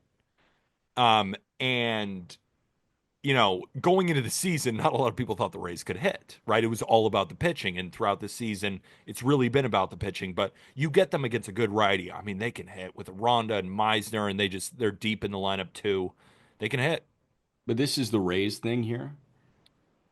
Every single year, it's somebody new, Yeah, right? Like, oh, they're good. Why are they good? Well, it's never the repeat guys. It's never like, oh, McClanahan's been awesome. McClanahan's been on the shelf this yeah, year. Like, the answer is Boz is here. The answer is Meisner and Mangum. Like, yeah. they're guys that you don't expect, man. Every single time the Rays are serviceable, it's like, why? And it's just a new face that a baseball fan needs to learn. And it's so cool. It is so cool watching from a baseball dork's point of view, like me. And I was just positive. Let me get a little bit negative again. So the Rays can hit, but they're 22nd in OPS. So you hear that and you're like, well, what do you mean they can hit? Well, they're a top 10 offense against righties. They just can't hit lefties to save their lives. Yeah. So that's definitely an issue. Like all of these guys we've been talking about, mostly they're platoon bats against righty, the strong side of the platoon. But then you get them against lefties. I mean, Max Fried just demolished this lineup. They have a real problem against lefties. They have to upgrade there. All right. You got anything else on the series? Yeah, I want to play an Aaron Judge game real quick. Let's do it. Aaron Judge leads Major League Baseball in total bases. How many total bases behind is the second guy? Ooh. Well, give me how many total bases does he have? 101. I'm gonna guess next best is 82. 84 for Corbin Carroll, 82 for Pete Alonso is third. Extra base hits. Aaron Judge is tied with Pete Alonso for the most in baseball. Now we go to hits. Aaron Judge has 55. Who's got the second most? Who's got the second most? Who's hitting for a really high average right now? I mean, is it Carroll still? It's not Carroll. Judge has 55. Paul Goldschmidt and Steven Kwan have 45 hits I apiece. got Goldie. He's been Goldie. raking. All right, RBIs. Judge has 33. He's tied with Hernandez for the major league lead. Teoscar Hernandez for the major league lead. Batting average. Judge is hitting 423. Who's second? And or not who's second, but what is the next best guy in Major League Baseball hitting? If Judge is hitting 423. Well, Goldie's hitting like 350. Yeah, Goldschmidt is second at 349. Yeah. So there is a 74-point difference between Aaron Judge and the next best batting average in Major League Baseball. On base percentage, Judge is getting on base at a 510 clip. What is the second best OBP in Major League Baseball? Um, Second best on base percentage. Is it Tatis? No, it's Alonso at 468. So he's 42 points clear of the next best guy. Slugging percentage. Aaron Judge is slugging 777. What is the next best guy slugging in Major League Baseball? Is it Raleigh? It's not Raleigh. Raleigh's third. Raleigh's at 587. So he's just under 200 points shy, What? but he's third. Second is Alonso at Okay. 656. So Judge is 121 points clear of the next best guy in slugging percentage in Major League Baseball. And in OPS, there are two qualified hitters over 1,000. Alonso is at 1124. Aaron Judge's OPS as your head hits the pillow on Sunday, May 4th, is at 1287 OPS. This guy's numbers are bonds, Yep. legit bonds. Or better. I mean, he's one of the greatest right-handed hitters that's ever lived. Yeah. Um, Now he's got to right some wrongs in the playoffs. That's the only thing people will hold over his Yeah, head. but that's 5 months away. No, I I'm know. cool waiting and just enjoying I'm this. just saying, when we're talking about expectations, that's the only thing holding him back in the eyes of fans. Like we've seen a lot of Aaron Judge, LeBron things. I've seen a couple of clips of people asking, like, what's the difference between LeBron and Aaron Judge, right? And the difference is the postseason success. That's the difference, right? LeBron has 4 rings, Judge has 0, right? And Judge has not exactly performed in the playoffs either, right? So that's what elevates him into upper echelon all time players. But in terms of just pure numbers in the regular season, he can go up against any right handed hitter at their peak and go toe to toe. And screw right handed, he can go toe to toe with anybody in Major League Baseball history at their peak. It's it's unbelievable to watch him every single day. It's like when he gets out, I'm shocked. He's got a 30 straight game on base streak. I think he went 24 for 28, getting on base at least 2 times in a game. It's outrageous. What's his OBP again? What'd you say? Was it 501? 5'10". 510. He's getting on base 51% of the time. Yeah, When the hardest thing to do in sports is to hit a baseball. It's unbelievable. it's I'm running out unbelievable. of ways to describe him. Yeah. All right, next series up, Guardians versus Blue Jays. Game 1, Blue Jays win 5-3. Carlos Santana opened the scoring with a home run in the second, but that lead lasted an inning after Alejandro Kirk drove in 2 for Toronto in the third. Bo Naylor tied it up with a home run, but again, the Blue Jays answer right back. George Springer ripped a home run for the lead, his third of the year. Now, Carlos Santana ties it up with an RBI single, but Nathan Lucas hit home the eventual winning run on a 2-run single in the eighth. Now, neither Logan Allen nor Chris Bassett were very good. They both scattered about 3 earned in 5 innings. Game 2, Guardians win 5-3. Same score as the last game, except the Guardians come out on top. Bo Bichette homered to open the scoring, stopping his 62-game streak without a home run. Blue Jays had a 3-0 lead going into the sixth, but Daniel Schneemann would not be denied. A no-doubt homer in the eighth, and then he hits another no-doubt grand slam in the ninth to take the lead, and it was over. And the Blue Jays bullpen wasted an incredible Kevin Gausman start. Best I've seen him look in a while. 6 innings, 1 hit, no earned, 9 punchies. He looked great. Now, Gavin Williams also struck out 9, but he allowed 7 hits, 5 walks, and 2 runs through 4 innings. Insane start. Game 3, Guardians win 5-4 in the rubber match. Cleveland got out to a 4-0 lead after 4 innings, highlighted by yet another Daniel Schneemann hard hit ball, this time a double that drove in a run. Blue Jays battled, highlighted by a Nathan Lucas RBI double, and then they had a mini rally in the ninth, but it wasn't enough. Tanner Bibee solid, 5 innings, 2 earned. Bowden Francis has not been good this season. 4 runs in 4 1/3. His ERA is now at 5.65. Guardians win the series, move to 20-14. Jays fall to 16-18. Jays thing was fun while it lasted too. The Angels were more of a flash in the pan, but the Yeah. Jays is like that's a sad one. There's still something about the Jays that I like because I still like their rotation. The bullpen is improved. I think they ran into a really good team that is just the Cleveland Guardians. Like the Guardians are just being overshadowed by how exciting and young and fun the Tigers are, but they're not even playing that good of baseball and they're 20-14. Right? You hear about Class A having all of his struggles. And then you look at the rest of the bullpen, it's like, wait a minute, Cade Smith is still a dog. Tim Herron, dog. Hunter Gaddis, dog. So the bullpen is still good, even though Class A has kind of run into some issues. Your guy, Luis Ortiz, has been great. And the starting rotation just as a whole has been okay. The offense has been okay, and they're 20-14. I love guard ball. I think they're the most underrated team in baseball yet again. Every single time. Yep. Every single time. It is nutso, man. But But that's why I'm not really giving up on the Blue Jays. Like I see the vision. Like I still think Bichette's a good hitter. I still think Vladdy's an amazing hitter. Anthony Santander is going to get his. And they have a couple of guys who you're like in the right moments they can hit. I think it's a league average I want to see him offense. pitch a little bit. Gosman has been encouraging for me actually. Yeah, that start was big. Yeah, I just want to see him pitch a little more because like they've got guys, man. I just want to see the guys actually look like guys. I mean, Bassett's been a beast this year. He ran into like Bassett's his been first, amazing. yeah, Bassett's like been amazing. Gosman has, I mean, shown these things. Like, I'm not saying Bowden Francis is a guy, but like he's a better pitcher than this.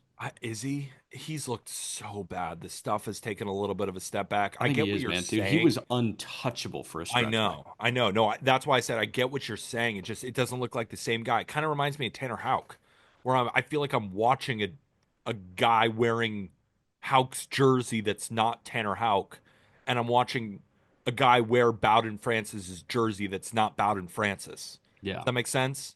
sure. I just want to see him get to Hoffman, Jimmy Garcia, and a little bit better. And like, dude, Fluharty's been good too. He's been really good. That lefty. He's a good pitcher. Yeah, Like Fluharty's good. Like, that's what I'm saying. They have guys here. The Angels were a flash in the pan. I'm not ready to say that about the Blue Jays. Right? They're 16 and 18. I think they're still going to finish with an 83 and 79 record when it's all said and done. Now, is that great? Not really, not but good enough. it's better than last year, and it'll keep them in contention. Like I think they'll be playing competitive games in September. That's how I view the Blue Jays. Cool. Let's move over to Cubs versus Brewers. Good divisional series. A couple of blowouts, though. Game one, Cubs win in an ass kicking 10-0. PCA homered twice. Kyle Tucker, Carson Kelly, and Nico Horner also had 2 hits. The combination of Tyler Alexander and Quinn Priester combined for 5 innings, allowing 9 earned. This was just a blowout. And Ben Brown, though, don't let the Cubs offense overshadow a great start from him. 6 shutout innings with 4 punchies. Game two, Cubs win 6-2. It was a 1-1 tie going into the fourth, where PCA just stays red hot with his ninth home run of the season, a 3-run shot. Then Dansby followed it up with his seventh home run of the year, a solo shot to take a 5-1 lead. Reese Hoskins and Kyle Tucker traded home runs in the fourth and fifth. Shout out Kyle Tucker. He's going to get so much money this offseason. His ninth of the year, and the game was over. Quintana's first bad start. We were waiting for it. Not as if we expected it. He's been awesome, but at some point he's going to have a stinker, and this was it. 5 innings, 6 earned. Tyon was excellent. 6 innings, 3 hits, 2 earned. His ERA is down to 3.86. And in game three, Brewers got their licks back, winning 4-0. No scoring until the sixth, and Shota Imanaga was rolling until he hurt his hamstring trying to turn a double play. Looked pretty scary. I hope he's going to be okay. I don't really have any update besides hurt his hamstring. Don't know if it's an IL stint, but he was removed. And then the Cubs bullpen came in, allowed 2 runs, and then Caleb Durbin sent Milwaukee home happy with a 2-run double. But this was really the Freddie Peralta show. He looked so good. 6 innings, 4 hits, 0 earned, 7 strikeouts. To do that against this Cubs offense with how good it's been, incredible start. ERA to 2.18. But the Cubs win the series, move to 21-14. Brewers fall to 17-18. I think the Brewers are a good team. I just think the Cubs are a phenomenal team. They're just the best team to watch right now. I love watching them. Their offense is by far the most fun to watch. I think they have a good rotation, even though Steele has gone down. Like the rotation is solid. It's not great, but it's Yeah. solid. And yeah, the bullpen isn't any good, but every team has its weaknesses, and that's an easy thing to address. And I feel like I keep saying the same thing every weekend roundup, but they keep doing the same thing. They're winning 2 out of 3.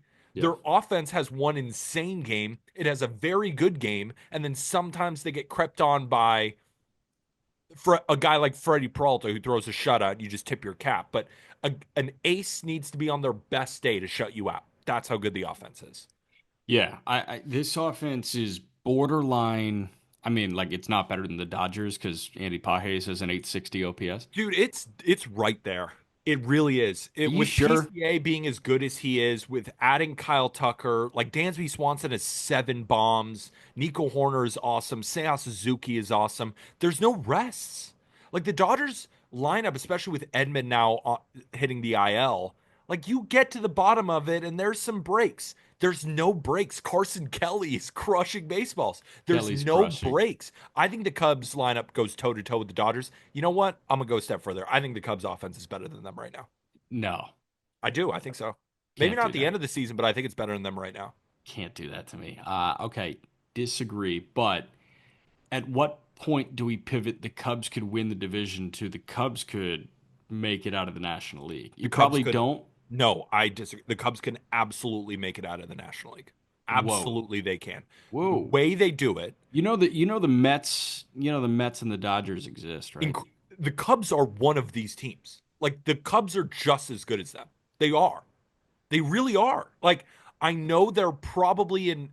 They are a trade for a starting pitcher, and they are a trade for two bullpen arms away from being the best team in baseball. They're Wow. really that good. I mean, I can't stop watching this team. I'm obsessed. I really think they can go toe to toe with anyone. They didn't they just sweep the Dodgers or a couple series ago? Like they dominated them, and even in Korea, I thought they looked pretty good too. Like this is a, I love this Cubs team so much. Wow. I really think Yeah, they're I great. wouldn't say you're like drunk on the juice because I understand. It's not that I understand trace amounts of what you're saying. I understand the bulk of what you're saying. It's just already clumping them in with, for me, like, and I know the Phillies kind of hit a bit of a skid. Already clumping them in with the Dodgers and what's going on in the National League West right now is hard for me, but I understand where you're coming from. It's just like I'm kind of late to grasp, but I also see them next week, and I'm going to get that opportunity to just kind of like see them live across a 3 game series, and we'll see if I come away even more floored. But like I'm watching on TV, and I love it. Obviously, it's just I look at that rotation without Steele, I look at that bullpen, and I say, okay, well, that's half the team, and I'd argue it's actually more important than what you got going with the sticks. Yeah, maybe, the Cubs, I don't know if I've missed a game this year. Like I'm obsessed with watching them. They're becoming one of my favorite teams, not named the Yankees. So maybe there is some sort of bias in there because I'm having so much fun watching them. But from watching them, I think they can go toe to toe with anybody. I You know think what they are? They're if you the were to, early 2010s New York Knicks with Amari when it was fun, and Jeremy Lin and JR and Iman Shumpert, like Melo, obviously there. They are the best 2K team you've ever seen. yeah, I mean, they're so much fun. I would power rate them. I think, are they better than the Mets? Yeah, they're right there. I mean, the Dodgers are the number one power ranked team for me. I don't care about the record. They're number one for me, even though the rotation's got some injuries. Don't care. They're the Dodgers. And the Cubs and Mets are tied for two, in my opinion. Mariners are four. Mariners look good. Let's talk about that series. Mariners versus Rangers. Game one, Mariners win 13-1. Ass kicking. Jack Leiter pitched well before everything fell apart in the fifth. Mariners put up 5 runs. I was surprised. Bochy didn't take Leiter out with the bases loaded, facing Cal Raleigh, who had already homered off him in the fourth inning. Bochy let him out there, and Cal hit one to Mars for his 12th of the year. And then the Mariners just piled on after that, highlighted by Julio Rodriguez, his fifth home run of the season. Josh Smith homered in the ninth to bring home Texas's only run. Brian Wu was outrageous. Six and a third, one hit, zero earned, zero walks, 8 Ks. He looked in full command of everything. His ERA is now at 2.58. Game two, Mariners win 2-1. Pitchers duel between Luis Castillo and Patrick Corbin. Rangers' only run came on a Jonah Heim RBI single, and then the Mariners got their runs from J.P. Crawford's third home run of the year and a pinch hit go ahead single by Rowdy Tellez. That ended up being the difference. Castillo was great. 6 innings, 4 hits, one earned, two strikeouts. His ERA is at 3.29. Patrick Corbin's ERA is at 3.28. 5 and 2/3, 5 hits, one earned. He has a better ERA than Zach Wheeler. Do you want me to list all the players that Patrick Corbin has a better ERA than? I know it's in Sure. 24 innings, but that's not good for my narrative. What is good for my narrative is that Patrick Corbin has a better ERA than Luis Castillo, Zach Wheeler, Jack Flaherty, Kevin Gausman, Spencer Schwellenbach, Sonny Gray, Framber Valdez, and I could keep on going. Kind of cool. He's actually he's landing that slider down and in, down and away. He's getting swings and misses. It's a nice little piece for the Texas Rangers, but really my main takeaway is that the Mariners are for real. For Yeah. real. The offense is good, and that's all we've Yes. been hoping for, right? We knew the pitching was great. They get Matt Brash back in the bullpen. Nobody can touch Andres Munoz. Yeah. They're going to get Kirby back soon. He just started a rehab assignment. I know they just lost Gilbert, but they don't like Gilbert. You can lose. I know that sounds crazy, but the pitching is so damn good that if you were going to lose an ace, like they're one of the teams that can stomach it. Julio Rodriguez hasn't even gotten going, and the Mariners have one of the best offenses in baseball. They have the number one WRC plus against righties this year. tied with the Yankees. It's Jorge outrageous. Jorge Polanco's an absolute dog. Raleigh is the best catcher in baseball. They have this depth right now going that is just like it's hard to fathom how good things are going for Seattle. My takeaway is the Rangers fired their hitting coach. Yeah, they did. Like that's my takeaway. Is Yeah. like they got to start hitting, man. We've the Rangers on the flip side. You talk about how we knew the pitching was awesome. Like the Rangers, the thing that we were banking on about this team was that the lineup was going to be fantastic, one of the best in the American League. And it's been one of the worst in baseball outright. The pitching is the bright spot for the Rangers. And we thought the pitching was going to be X factors out the wazoo with like DeGrom working back off injury. What does DeGrom look like? Is Pat Corbin actually going to get innings? What's Malley going to look like? Kumar Rocker and Leiter, what's that going to look like? The overwhelming majority of pitching returns have been positive. But that lineup has just stunk. Like it's really weird. It's a head scratcher. Each time you look in, it's like, wait, Texas only scored two again? How many teams do you think have scored more runs than the Rangers this year? I think the Rangers are 25th in baseball in runs scored. 29th.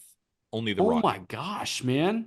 The Pirates have scored one more run, 113 for the Rangers, 114 for the Pirates. The Angels have scored four more runs. They're at 117. Like to put everything in perspective, that the Rangers have scored 113 runs. The Cubs have scored 208 runs. Yeah. Like that's the gap, Yeah. right? So is firing the hitting coach going to be the answer? Who No. knows? I think the answer is Marcus Semien. Just we gotta start hitting soon. Yeah. Josh Young, Adolis Garcia, like Josh Smith cannot be the best hitter on the team. And Corey Seager has been dealing with some injuries, so Yeah. that's obviously tough to the offense. But you're the Rangers; you should be able to be okay in the regular season without Corey Seager, right? It's Yeah. like the Mariners being okay without Logan Gilbert. Your offense is good enough to hang runs on teams without your best hitter, and they Yep. are not. And it's because their second best hitter, Marcus Semien, has been one of the most disappointing players in baseball this season. Yep. It's really unfortunate. Let's move over to Mets versus Cardinals, and this is where in the next two series I'll have to go to my phone to recap Game 3. But in Game 1, Mets win 9-3. And if you could believe it, the Cardinals had a 3-2 lead in this game after 3 innings. Victor Scott stole his 11th base of the season, and a bad throw allowed him to come home. And then Wilson Contreras drove home another run. But the Mets flattened the Cardinals from there. Pete Alonso and Brandon Nimmo both homered, and Francisco Alvarez had two separate RBI singles to make up for his throwing error blunder. The Mets put up 17 hits in this one. Soto, Alonso, Nimmo, Winker, and Alvarez all had two hits or more, which means that Sonny Gray did not have a fun day at the ballpark. 4 1/3, 9 hits, 4 earned. Clay Holmes pitched well again, a quality start. His ERA is at 2.95. Game 2. Well, it's game 1 of a doubleheader. Cardinals win 6-5. It was a back and forth game. Nimmo opens the scoring with an RBI double. Contreras grabs it back with a solo shot. Jesse Winker drives in a run on a sac fly. Then Nolan Gorman does the same. I don't know if you saw that play. It was a sac fly that ended up being a double play. Like never seen that before. I didn't see that. We're talking about Geno Suarez's 4 home run game being more rare than a perfect game. I don't know if I've ever seen a sac fly double play. Like ever. I don't I was watching, I was like, that's the first time I've ever seen that, I think. Have you ever seen, like, you've been calling games in the minor leagues? Have you ever seen a sac fly double play? Not off the dome where like a Right? run came in to score. Yeah. Lines into a sacrifice double play. I'm pulling up this play right now. Yeah, just watch it for a second. It's against Blade Tidwell. Mhm. He did Might not be have a fun day hunting at the Blade ballpark. Tidwell. So, Okay, so Winker tracked it to the corner and left. He made the catch. The throw went home. It was late. A head first dive from Donovan. Then where did the throw go? The throw went to second. That hung up a man. And then Arenado was in a rundown. So then they get hit. It's yeah. weird. Yeah. Like, Have you ever seen that? no, Yeah. I don't think so. Like, I don't know where the base running hang up was. It was probably Arenado at some point. Yeah. Just don't know where. Weird. Absolutely Very weird. weird. And then the Cardinals then took a big lead on 2-run singles from Donovan and Contreras, but then Lindor drives in 3 runs over 2 ABs, but it wasn't enough. And Blake Tidwell's debut was not fun. He allowed 6 earned in 3 2/3. Fetty was decent, 5 innings, 6 hits, 3 earned, 5 walks, 4 strikeouts. While I'm looking up how the doubleheader ended between the Mets and the Cardinals, because of course we're recording during that game. I think the game just ended. Okay. Blake Tidwell. Is he a guy that the Mets can rely on in that rotation or more just a spot starting a doubleheader? I think it's a spot start and a Okay. doubleheader. I bet we see Tidwell in Syracuse for the long haul. Yeah, that's what I got for you on Tidwell, to be honest. So unfortunately, couldn't watch the second game of that doubleheader, but the Cardinals won second game of that doubleheader. Alec Burleson homered, Pete Alonso, Starling Marte, and Francisco Alvarez all had big time hits. Mets had a 4-2 lead going into the third, where then Arenado, Wilson Contreras both had RBI singles, and then in the sixth, the deciding hit was a Victor Scott RBI double. He's a good player. Victor This guy Scott, yeah, robbed a home run too. He's good. Tons of yeah, steals. he's legit good. That's an exciting piece for the Cardinals. So the Cardinals now 16-19. Mets fall to 22-13. How about it? I'm surprised. Good for the Cardinals. It's a big Good for the time series Cardinals. win there. The Cardinals. It's a better vibe than anybody would expect. Yeah. And yet they're 16-19. Yeah, yep. Yeah.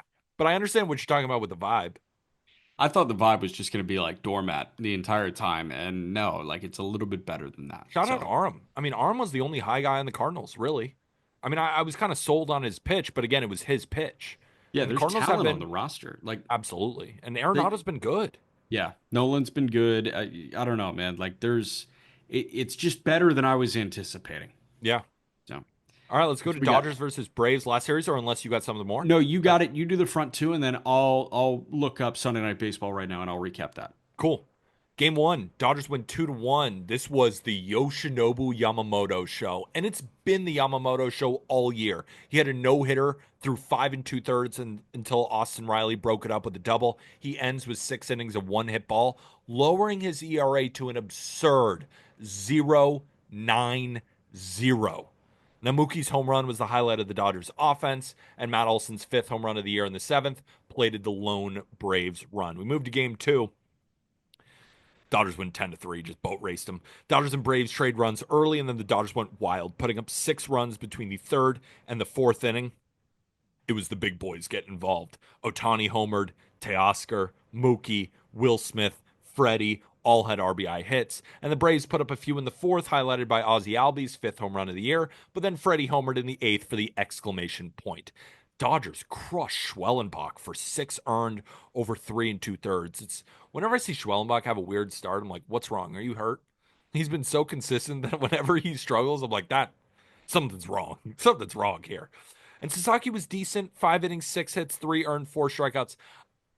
When I watch his starts, I still, I mean, you see the talent, like if he can put it all together, and it's still a work in progress. I mean, there's a reason that this guy, only made about $10 million because he's getting signed as a prospect. But the Dodgers need his arm right now. And while it doesn't look great, he's keeping them in games and they win every start he throws anyway. So again, it's the fastball is a little bit inconsistent. The splitter is out of this world. The slider again is inconsistent, and he's still giving them good starts, which makes me really excited about Sasaki. But then I have to remember that I'm getting excited about the future. It's not the now. So it's hard for me to judge Sasaki starts because I expect more. I never really get it. But then after it's done, I'm then excited for the future. Does that make sense? Yeah, it does. Right? So that's Um, kind of how I feel about Sasaki right now. Do you share those feelings? yeah, I was just watching him succeed with a 95 mile an hour fastball yesterday, and I was like, okay, Yeah. how? But again, it's 95, so I'm like, there's no way this can continue. I know, but like he was executing 95, Yeah. and obviously that needs to tick up to 100 because that's what Sasaki is, and that's why he's a phenom. It's not Yeah. because he dots 95. There are a lot of guys that dot 95 in Major League Baseball, but Yeah. if he's dotting 100, it's great. The fact that he is getting two dotting pitches right now in the big leagues is good, Yep. especially the fastball. So, I thought that was encouraging. Sunday Night Baseball, it's funny. I felt like I was seeing double here looking at this. 4-3, the Braves beat the Dodgers. The runs, two-run home runs from Austin Riley against Dustin May. They were both sweepers on the outer half of the plate to bring Alex Verdugo with him. In the first inning, I got to read you like the specs on these pitches.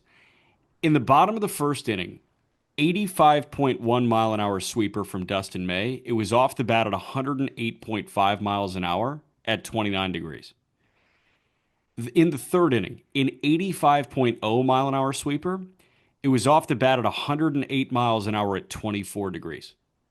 It's like the same exact homer. One went to left center, one went just to the left of straightaway center. Like it was the same pitch, pretty much the same spot, and it was the same exact result to bring the same exact guy in with him. But two-run home runs from Austin Riley gave the Braves a 4-3 win over Dustin May and the Dodgers on Sunday Night Baseball. Real quick, kind of an indictment on Dustin May. Why are you throwing the same pitch again to a guy who Yeah, I don't know. I, on I that didn't pitch? even check the counts. Here, let's see. Please let it be the same count. In the first inning, it was a 1-2 count. In the third inning, it was a 1-1 count. Okay. Like, it was just the same thing. I was like, did I click on the wrong one? How'd the Dodgers score? Dodgers scored because of a Muncy double, a Miguel Rojas solo homer, and I think a ground out from Muncy. Yeah, RBI ground out. Mookie scored. Braves are playing better baseball. I Hey, know they Bryce lost, Elder but a gave him 3. 5 innings of two-run ball because that's what Bryce Elder does on Sunday Night Baseball against the Dodgers. I know they lost this series, but the Braves are playing better baseball. Like the Braves are in no way out of this race. I know the Mets are one of the best teams in baseball. I know the Phillies can still hang with anybody, but don't sleep on the Braves. They're coming. They're coming. You could feel it. It's what we got, man. That's the roundup. That's the roundup. Hopefully, everybody enjoyed this episode of the Just Baseball Show. If you want to join the best baseball group chat in the world, you know where to find the link. It's in the episode description. $10 a month. It has been such a blast. Another great way to support the Just Baseball Show without spending a dime. Rate and review on Spotify, Apple Podcasts, wherever you listen, as well as liking, subscribing, and commenting on our YouTube page. I mean, if you're interested, go get yourself some Just Baseball merch. I think I've worn this hat every single day of the season because it's my favorite hat in the world. Go get yours in the Just Baseball merch store. Jack's holding up his microphone holder with Just Baseball logo on it. Thanks a lot for helping the program here, Jack. Don't be like Jack. Go get your Just Baseball merch in the merch shop below. Well, of course, be back tomorrow. For Jack McMullen, I'm Peter Apple. Hopefully everybody enjoyed the weekend roundup. And with that, thank you, everybody.